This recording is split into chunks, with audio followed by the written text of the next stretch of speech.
IVF का step by step जो पिछले वीडियो में मैंने आपको बताया था कि आईवीएफ का प्रोसेस स्टेप बाय स्टेप मैं बताऊंगी। तो पिछले वीडियो में मैंने बताया था कि ओवम पिकअप के पहले क्या क्या सावधानी बरतनी चाहिए। तो आज मैं आपको बताऊंगी ओवम पिकअप यानी एग रिट्रीवल जिसे लोग कहते हैं, अंडा निकालने की प्रक्रिया, ये कैसे होता है और इसका टाइम क्या है। तो सबसे पहले तो हम पेशेंट को पीरियड के सेकंड डे या थर्ड डे बुलाते हैं और अल्ट्रासाउंड के ज़रिए हम पहले चेक करते हैं कि उनके अंदर अंडा कितना दिख रहा है। यानी सेकंड या थर्ड डे में जब पेशेंट आते हैं तो ये डिपेंड है उनके AMH वैल्यू पे, यानी कि अंडा का वैल्यू कितना है, क्योंकि किसी के कम किसी के ज़्यादा होते हैं। तो सबसे पहले हम लोग सेकेंड डे या थर्ड डे हम लोग अल्ट्रासाउंड करके देखते हैं कि उनके अंदर अंडा कितना दिख रहा है। फिर उस हिसाब से अल्ट्रासाउंड के बाद हम इंजेक्शन का डोज देते हैं। तो 5वें या 6ठे दिन में वापस हम बुलाते हैं, फिर उनके अंडे का साइज़ देखते हैं कि उनके अंडे का साइज़ कितना हुआ है।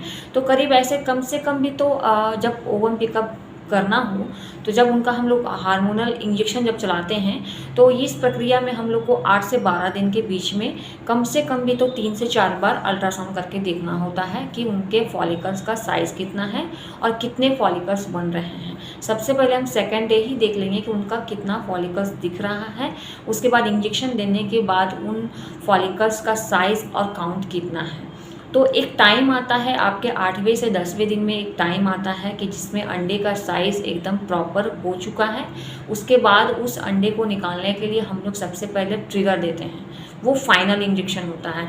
ट्रिगर देने के 36 घंटे के बाद हम लोग पिकअप का प्रक्रिया करते हैं, यानी कि इस प्रोसेस में किसी को 8 से 12 दिन के बीच में ये प्रक्रिया होता है, मगर मिनिमम 10 दिन लग जाते हैं इस प्रक्रिया में। और उसके बाद जो टाइम होता है पिकअप का, उस टाइम पिकअप के डेट के दिन पेशेंट को बुला के उनका अंडा निकाल दिया जाता है।